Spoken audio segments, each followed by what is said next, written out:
Oke, hari ini kita bakal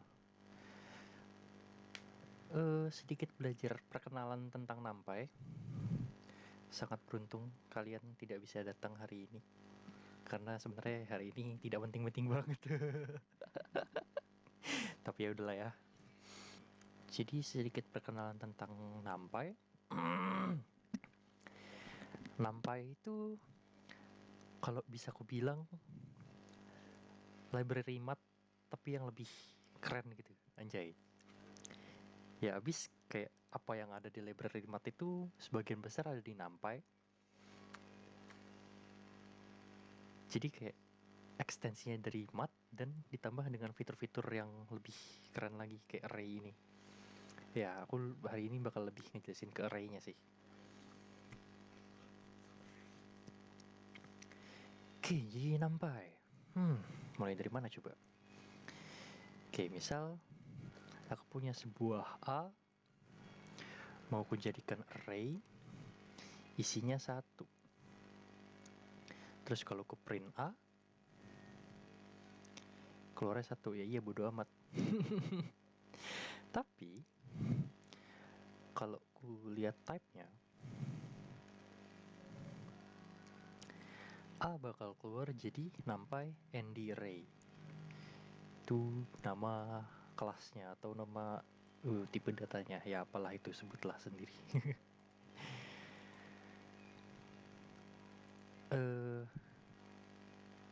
Tapi kan ini array.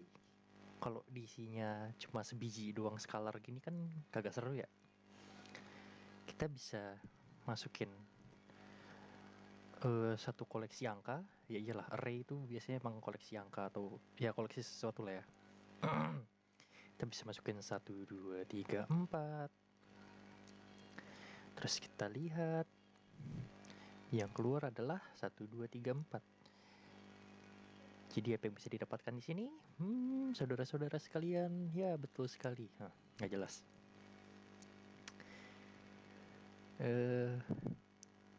Ya jadi sorry. Array itu bisa ngambil input berupa sebuah list. BTW mohon maaf ini kalau omonganku nggak jelas ya, kalau ngomong sendiri emang suka begini, jadi ya harap dimaklumi. Oke, selanjutnya ini agak nggak berguna, tapi ya nggak apa-apa, aku kasih lihat aja. Jadi misal aku punya sebuah list isinya 1, 2, 3, 4, bisa dimasukin ke A.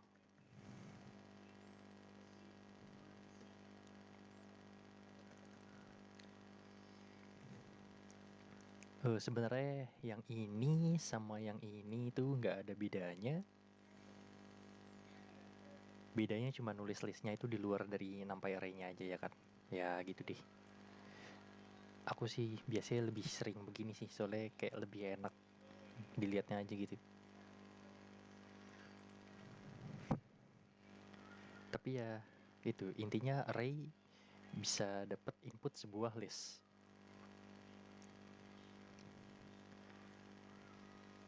Terus array itu punya apa aja sih? Atribut array itu yang keren, yang paling berguna itu adalah shape. Bisa kita lihat 4. Maksudnya 4 itu berarti ada 4 row. Jadi ukuran NumPy itu biasanya row kali kolom. Jadi kalau kayak gini dia ngebacanya sebagai 4 row. Dan karena kolomnya nggak ada itu maksudnya biasanya 4 kali 1 atau suatu ukuran kolom yang nggak apa ya jemputnya, uneven tuh bahasa Indonesia apa sih?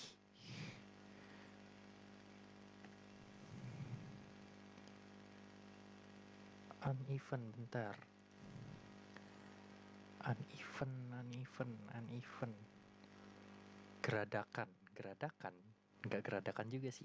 Ya ukuran kolomnya nggak sama lah ya. Ada yang kolomnya 4, ada yang kolomnya 3. Pokoknya begitu. Nah, kita bisa nge-reshape si A ini.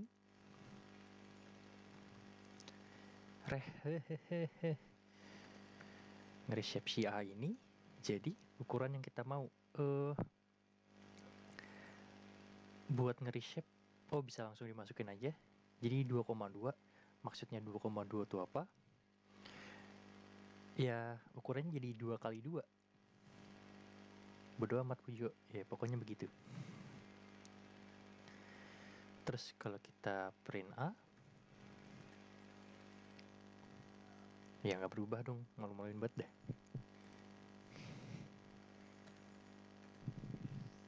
Nah, berarti harus ditambahin sama dengannya.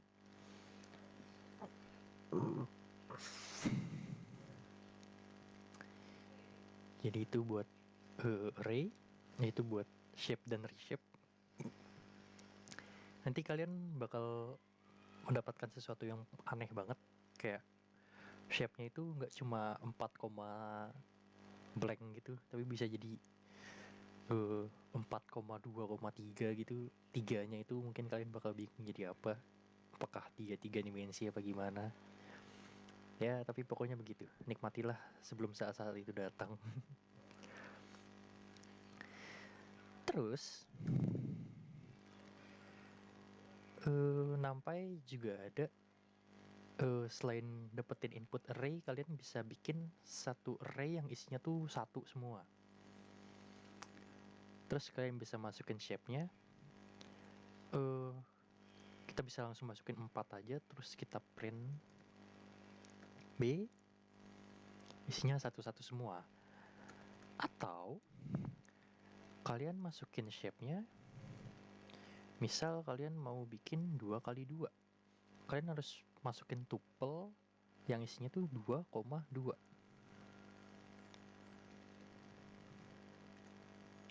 Baru dia bisa keluar 1111.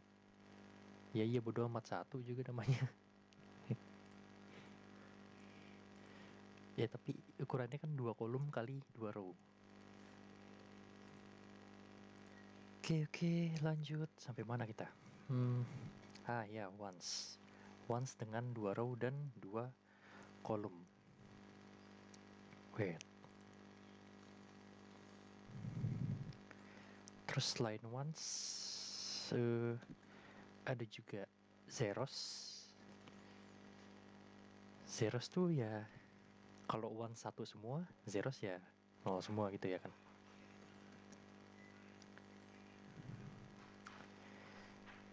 Oke, ada zeros, terus ada identity matrix. Kalau nggak salah np.identity deh. Kalau di PyTorch sih namanya I, berarti kalau di sini ada identity. Nah ya, identity juga sama, dia cuma masukin banyaknya diagonalnya doang. Jadi misal diagonal teh mau ada 2, ya masukin 2, ya betul.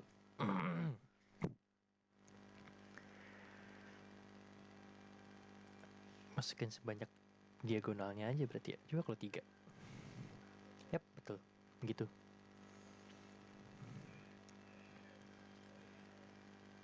Oke, itu perkenalan tentang basic-basicnya. Sekarang masih basic juga sih, tapi ya ini mungkin bakal berguna buat nambahin noise di data kalian atau gimana entah. Jadi sekarang adalah random. Yep, sampai ada randomnya. .trend itu kalian bakal dapet angka random dari 0 sampai 1. Coba kalau di run lagi, ya angka randomnya bakal dapet dari 0 sampai 1 ya kan.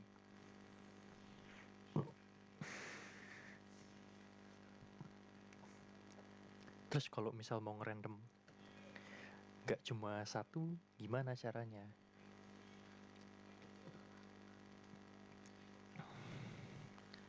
Kalian bisa langsung masukin aja dimensinya. Ya, kalau dari dokumentasinya gitu sih, D0, D1 sampai DN ya kan. Misal 2 kali 2 kali 3. Terus print C. Janjang. Jadi ada dua matriks yang berukuran 2x3 setiap matriksnya ya kan. Ini matriks pertama, terus ini yang kedua. Dan masing-masing ukurannya ini 2x3, ini 2x3 juga. Oke. Itu random. Terus selain ngerandom antara 0 sampai 1, kalian bisa juga ngerandom int. Jadi np.random.rand_int. Kalian bisa langsung masukin angkanya sebagai batas atas.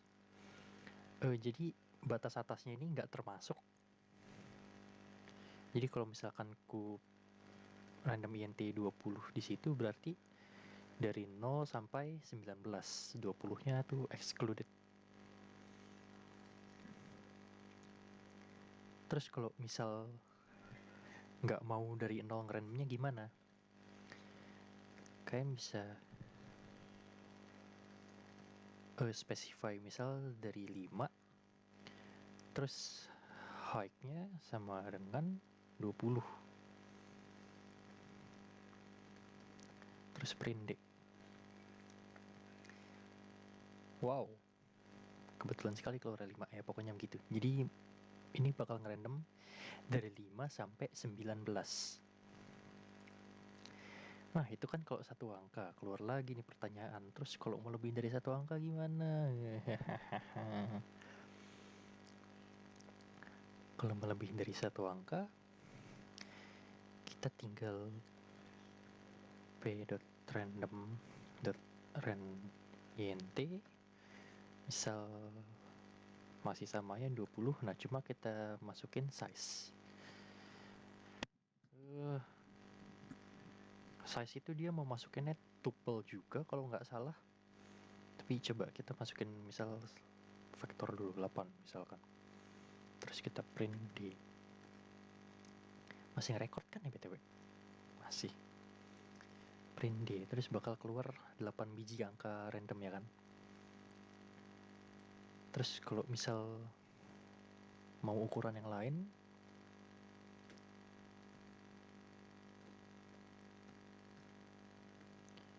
masukin size-nya pakai tuple. Jadi misal 4x4.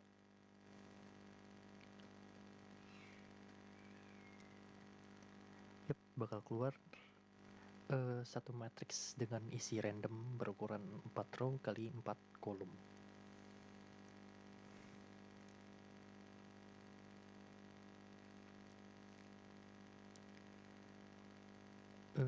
Terus ada satu fitur random yang berguna banget. Buat di data science penggunaannya aku nggak tahu sih. Tapi aku biasa pakai ini di crypto. Jadi namanya np.random.seed kalau nggak salah. Ya, seed. Seed itu apa? Jadi seed itu kayak ngebuat random angka random kalian tuh reproducible atau bisa bisa dibuat lagi. Ini aku contohin aja lah ya. Iyalah, bodo amat. Misal aku masukin 999.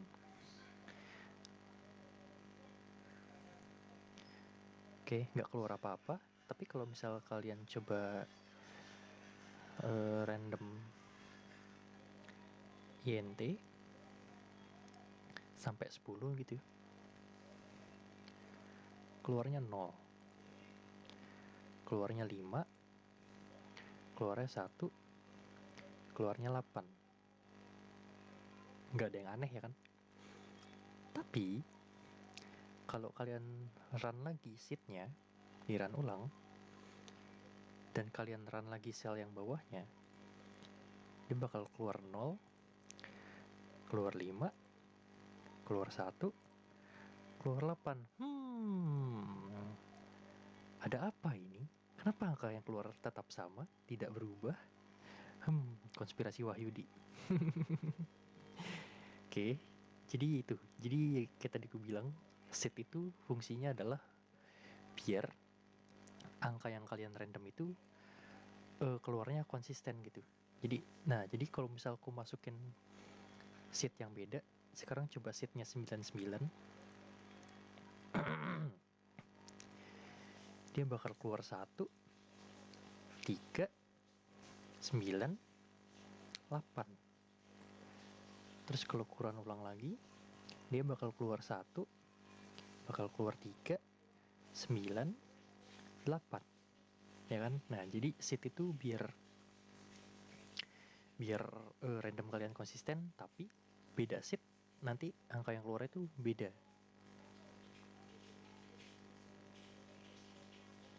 Masuk akal nggak sih? Ya pokoknya gitu deh ya.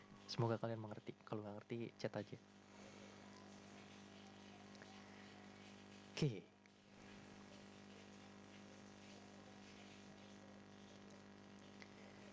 Oke, random. Segitu aja cukup. Lanjut ke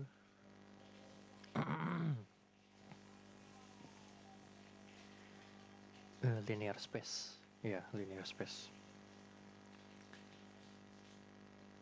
Jadi ada yang namanya fungsi lin space. Metode. Fungsi. Ini fungsi apa metode sih? Pokoknya dengan elemen selanjutnya, elemen satu dengan elemen selanjutnya tuh selisihnya selalu sama gitu ya. Oke. Semoga menjelaskan. Jadi kita harus masukin start sama stopnya, itu harus. Jadi misal mau dari 0 sampai 1, terus print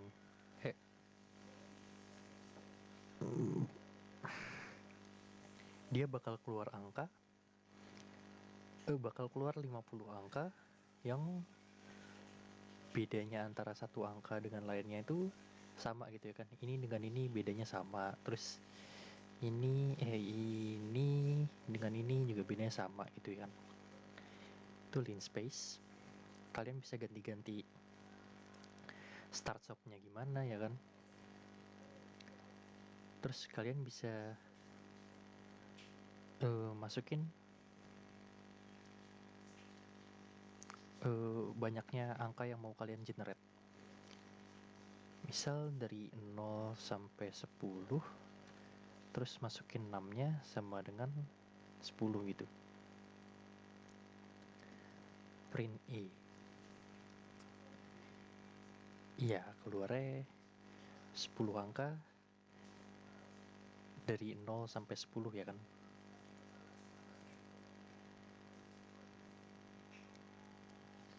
Terus kalau misal mau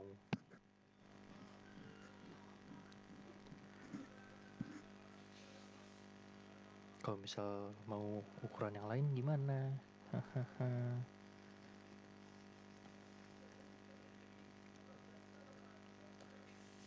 Nggak tahu, aku masukin tabel ya, aku juga kurang tahu ini gimana. Misal 5 kali 5. Terus print bisa nggak? Oke, dia nggak bisa. Berarti kalian kalau mau dijadikan matriks, kalian masukin ini dulu. Ukurannya misalkan mau 5 kali 5, terus dot reshape 5,5. Jadi ya kan canggih.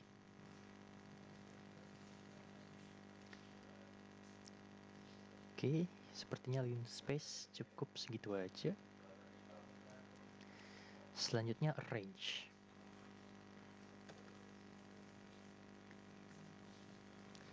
Range tuh sama kayak lin space, cuma kita tinggal masukin stopnya aja di mana. Misal stopnya di 15. Dia bakal ngeluarin dari 0 sampai 14. Oh, berarti 15-nya excluded.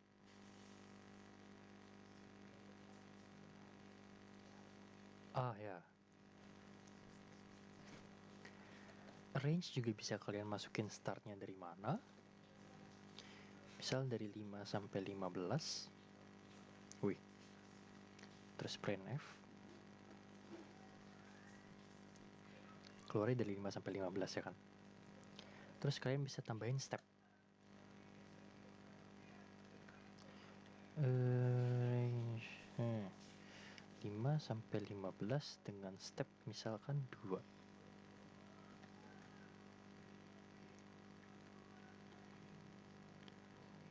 Nah, jadi step nggak step sih, apa sih mereka tuh nyebutnya, pokoknya selisih antara angka-angkanya tuh 2 ya kan.